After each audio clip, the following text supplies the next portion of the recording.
It was an extremely hot day, and I found myself experiencing one of those rare instances of being home alone. I had finished my chores early in the morning to give myself some personal time, but as is often the case, things don't always go as planned. I never could have anticipated what was about to unfold. As I tried to relax in the stillness, I suddenly noticed the door slightly ajar. My heart began to race, and the shock of realizing a pair of eyes were watching me was unlike anything I had ever experienced. When I saw who was standing behind the door, I was completely at a loss for what to do. This marked the beginning of an unexpected interaction. For a brief moment, our eyes met, and standing there was my nephew, Ethan. I couldn't remember ever feeling so embarrassed. There was a look of surprise in his eyes, but he also seemed as though he wanted to say something. I stood frozen, unable to speak or move. He quickly apologized and shut the door, but by then, the damage had already been done. The embarrassment I felt in that moment is impossible to describe. A flood of thoughts raced through my mind. How could I have forgotten to lock the door? Why had I been so careless? As I tried to figure out the answers, I took a deep breath and tried to steady myself. Ethan was typically calm and understanding, but would he be able to move past this?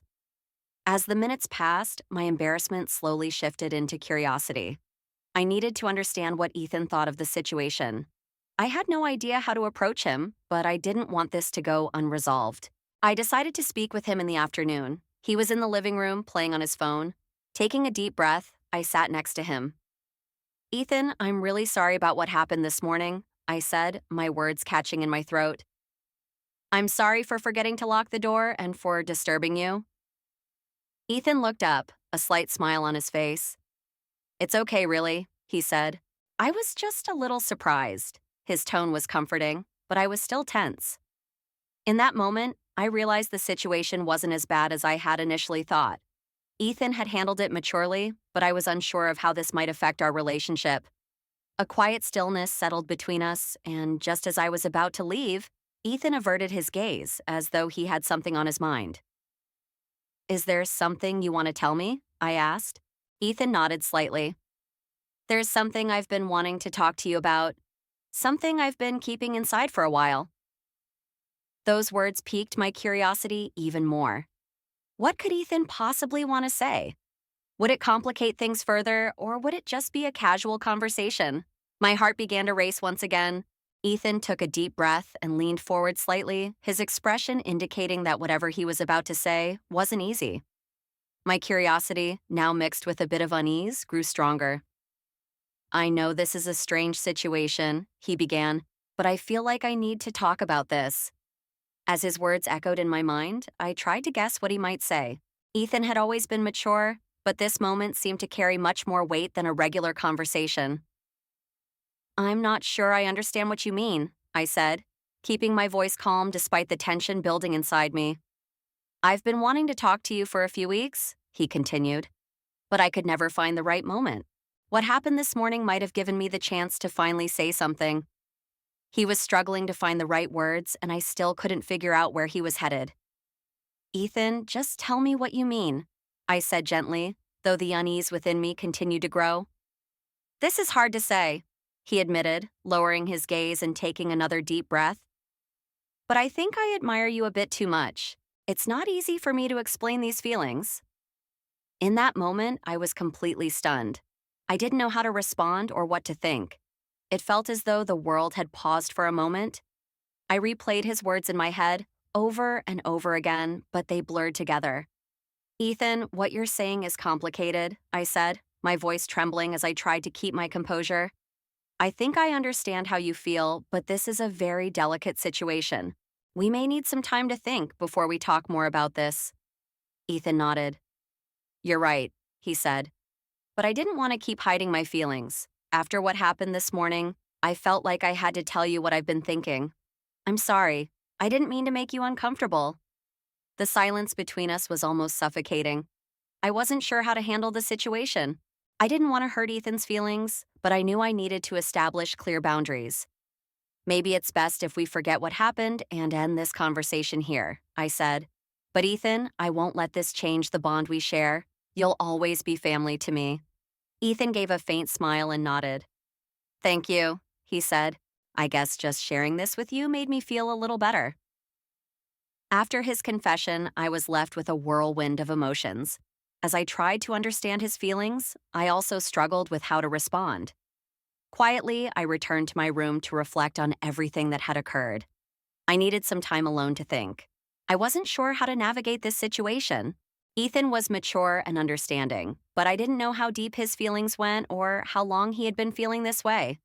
I didn't want to hurt him or damage our bond, but I knew I had to set clear boundaries. The next day, I decided to talk to Ethan again.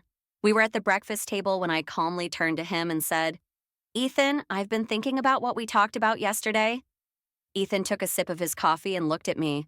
"If you think we shouldn't talk about it again, I understand," he said. His voice was calm, but I could see the tension in his eyes. "No, we need to talk about this," I said. "But we need to set clear boundaries.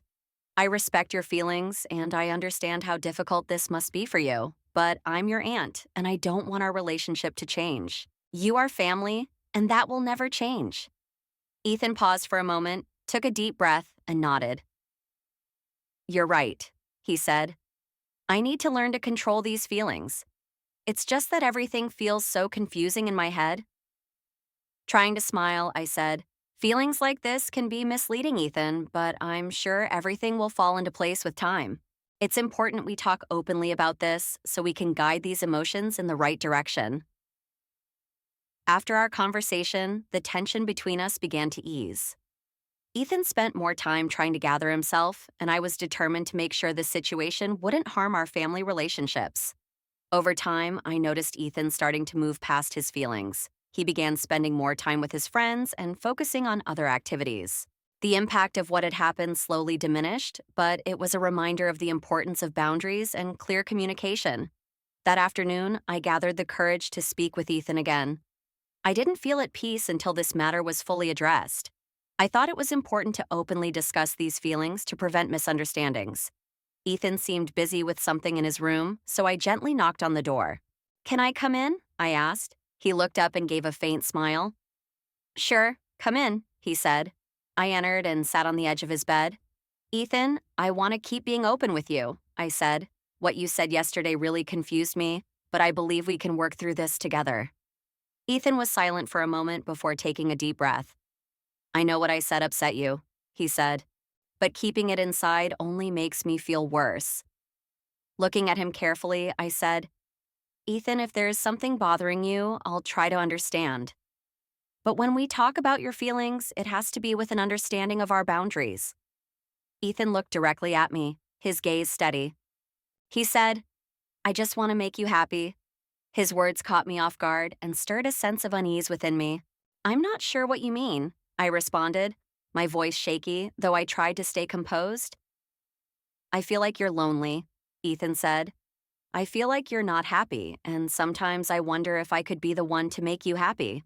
My heart nearly exploded in my chest at that moment. I understood what Ethan was implying, but I knew I needed to address this clearly and immediately. I was resolute in setting boundaries, but I didn't want to hurt him. "Ethan," I said, "these are complex feelings, but we need to understand them differently. I am your aunt, and our relationship must always stay that way." Ethan lowered his gaze and responded, "You're right, but letting go of these feelings won't be easy. Still, I never want to hurt you. You will always be special to me." I smiled warmly and reassured him, "I believe you'll find a way to manage these emotions, but respecting this boundary is the best for both of us." After that discussion, I noticed Ethan's behavior toward me slowly changing. It seemed like he was trying to move past his feelings, and over time, our connection began to feel like it had before. However, despite hoping things would settle after talking to Ethan, I still felt something was different in the way he looked at me. It left me uncertain about how to proceed. One evening at dinner, I noticed Ethan was quieter than usual. He was normally lively and cheerful, but that day, his expression seemed lost in thought. After dinner, while I was cleaning up, he appeared beside me. "Let me help," he said. "Thank you, but it's not necessary," I replied, though he insisted and began washing some dishes. We worked in silence for a while, but the tension inside me kept growing. "You seem deep in thought," I said. "Is everything okay?" Ethan stopped and, drying his hands, turned to me. I was just thinking about you, he said. His words made my heart skip a beat. What do you mean? I asked, trying to keep calm, though my unease was evident. Don't get me wrong, Ethan said. I admire you. I know these feelings will pass, but I want to see you happy. You deserve that. His words shocked me once again. I realized that Ethan's feelings hadn't fully faded, and I wasn't sure how to resolve this without causing him pain.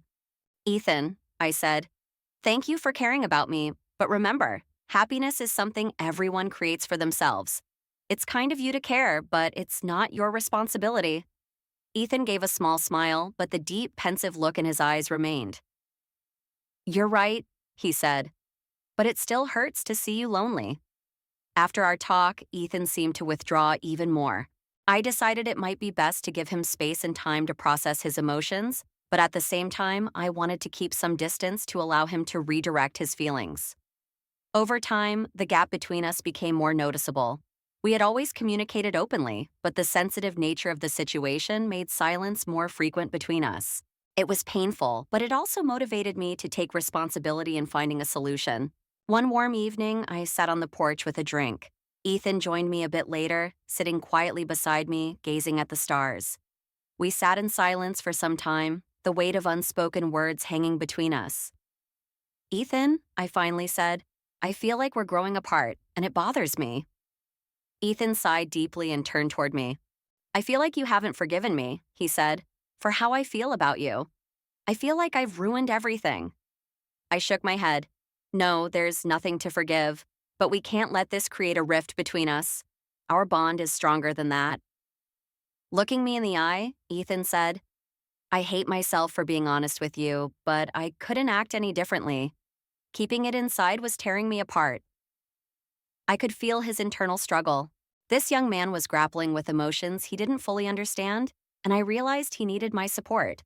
However, I also knew how important it was for us to maintain clear boundaries. Of course, being honest is important, I said, but understanding your emotions takes time. Be patient with yourself and try to channel these feelings into something positive. Ethan paused and then nodded.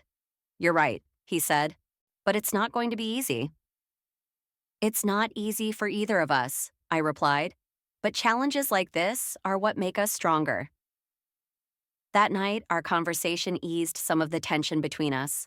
While Ethan worked on understanding and managing his feelings, I focused on balancing distance and support. Over time, I began to believe we could overcome this challenging period together. Our talks grew deeper, and though there were still unresolved feelings, the peace of our time together provided some comfort. One evening, we decided to relax by watching a movie after a long day. As the movie continued, the tension between us eased into a more comfortable atmosphere. I noticed Ethan's silence as he sat beside me. Occasionally, I caught him looking at me, but he avoided making eye contact, which unsettled me, yet sparked curiosity. When the movie ended, I stood and walked toward the kitchen, and Ethan immediately followed me. Would you like something to drink?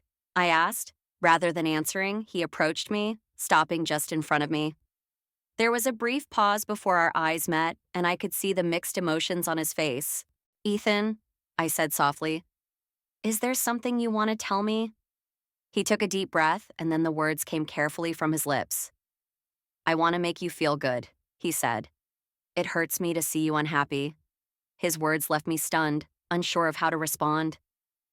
Ethan, I said, offering a faint smile. Thank you for thinking about that, but my happiness depends on me, not others. I know, he said, but I still want to be here for you and support you.